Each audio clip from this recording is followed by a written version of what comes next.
Bienvenidos! Today we're going to learn how to use Spanish flashcards in different ways to memorize Spanish vocabulary. And first of all, we're going to look at the materials that you should have on hand to make your flashcards. You're going to want to choose a size of flashcard to make. Some people might want to use really big flashcards. Some people might want to use this size, which is slightly smaller but still really big. These are normal sized index cards. Depending on what kind of learner you are, you may even want to use different colors. If you're a visual learner, maybe it would help you to categorize your flashcards by color.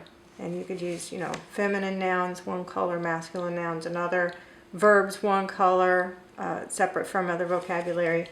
Be sure to choose a color that you're going to be able to read the text on that you write on. The other thing you can do is take a normal sized index card, and some people cut them in half. Some people cut them into thirds and even fourths. These fourths tend to be really easy to carry around in a pocket or in a purse.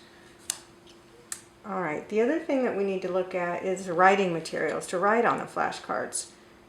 Most people are visual learners and would benefit from using different colors. So I would recommend using a different colored writing utensil. If you're kinesthetic, you also may want to consider how the actual writing utensil feels in your hand. I would recommend a fat marker. Don't use Sharpies because they tend to bleed through your card. I would recommend just a regular marker. Also, you could use colored pencils. The problem with colored pencils is they have to be sharpened every once in a while. And you could also use different colors of ink pens. If you are a visual learner, you would probably benefit from adding pictures to your cards. Now, this is a picture that I cut out of a flyer that came in the mail. You could use, just sale flyers that come through the mail. You'll need scissors and tape, and put the tape over top of the picture so that when you're shuffling your cards, the pictures don't get caught on one another. So this is a card I made for the lamp, la lámpara. Another thing that you can do when you're making your flashcards, you're going to put English on one side, Spanish on the other side, and you're going to want to sometimes highlight different spelling aspects of your vocabulary. So I want to make sure I remember to put the accent mark on como. So here I circled that in red, and I underlined se because that's an important part of this phrase, and also the a at the end of llama. ¿Cómo se llama usted? I'm going to underline that a because I want to make sure that I remember how to spell that. Another thing I maybe could have circled was this upside down question mark, so that I remember to put the upside down question mark on this phrase. So you can use different colors. You could also use a highlighter to highlight different parts of the words. Another thing that you can do to help yourself remember how to spell words is to draw a box around the word in a different color. And that helps a visual learner picture what the shape of the word is. So llegar, to arrive, I drew a box around that word. You don't have to use magazine pictures. If you're artistic, or even if you're not artistic, you can make an attempt at drawing pictures on the cards. La luz, la mesa, that's supposed to be a light bulb. And the other thing you can do, if you're doing verbs, is for all the conjugations of the verbs, you can make an individual card for each one. So for comer, to eat, yo como, I eat, ellas comen, they eat. And I made a separate one for each pronoun. So they eat, all girls, ellas comen. Another thing you can do for verbs is on the English side, you just have to eat. But if you're learning the present tense forms of verbs, put the infinitive at the top, comer, and then each of the different forms for each pronoun right on the back. Now, not only is it good for you to quiz yourself on these different forms, but actually writing out each and every form is important because you're probably going to need to be able to write these out on a test.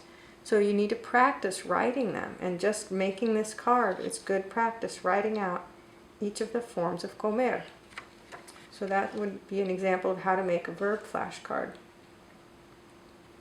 Now, once you make your cards, you're going to want to decide how you're going to store them. I think a lot of people use rubber band or paper clip.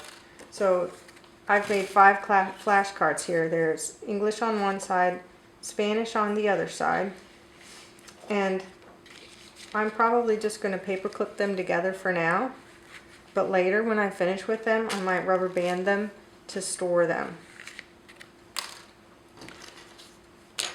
When I study these cards, I'm going to study Spanish to English first, because that's usually the easiest. And I made 5 cards because that's the most that my brain can handle for this study session. What I'm going to do is read the Spanish out loud and say the English. Pequeño, small. Pequeña, small. I got that one. La cortina, the curtain. Got it. El piso, the roof. Uh-oh. I missed that one because el piso means the floor. So this one I missed. I'm going to put it in the back of the stack and review it again. It doesn't go in the I got it right pile. It goes in the I need to practice this again pile. La puerta, the door. La cocina, the kitchen. El piso, the floor. Okay, so I got that one right this time. Now, I'm going to shuffle the cards. Every time I practice these, I'm going to shuffle them so that I get them in a different order.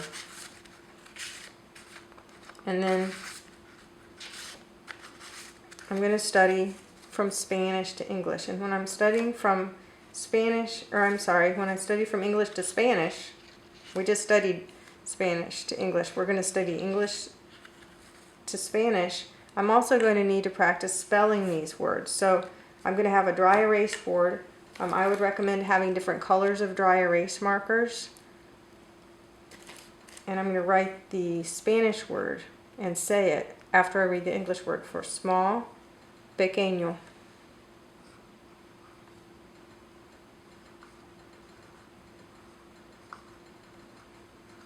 Or it could be pequeña. Okay, I got that one right. So that goes in the I got it right pile. The floor. El piso.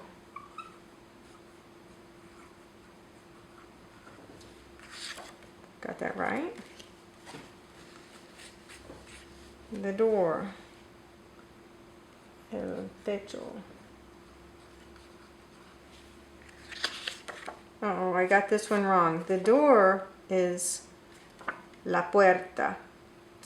So when I'm practicing from English to Spanish and practicing spelling, I've just practiced this wrong because I wrote it wrong.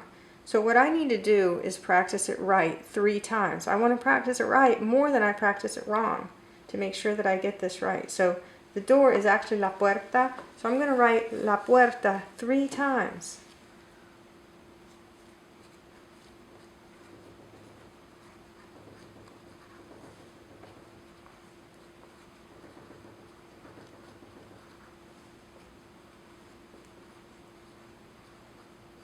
La puerta, la puerta, la puerta, the door. Now I've practiced it right 3 times.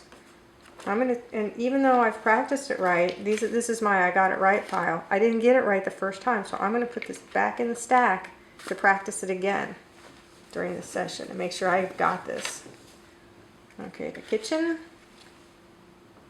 la cocina. Be sure and say them in Spanish as well as write them. La cocina, I got that one right. The curtain. La cortina.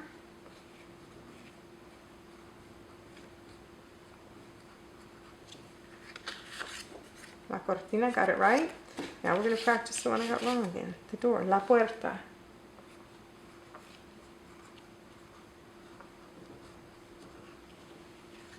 Okay, I got it. So now that I've practiced these, the next time I'm going to practice the one that I got wrong first to make sure that I have that one. And if I get them all right the second time I practice them today, then I'll make new cards and start a whole new stack and put these in my review pile. When I'm studying these cards, even if I misspell a word by one letter or forget an accent mark, I'll count it wrong, I'll practice it 3 times, and then put it back in the stack to do again during that session. But once I've gotten all the words correctly during a session, the first time I study them, then they can go in my review pile as words that I've mastered this week. And I'll review them maybe a couple days later. So I'll have different stacks of cards throughout the week. I would recommend taking a small card and putting with your cards just so that you can remember which chapter they belong to, or and make a note, you know, La Casa or the house chapter or chapter 3, or maybe even a date, so that you know which stack they belong to and you can organize your cards.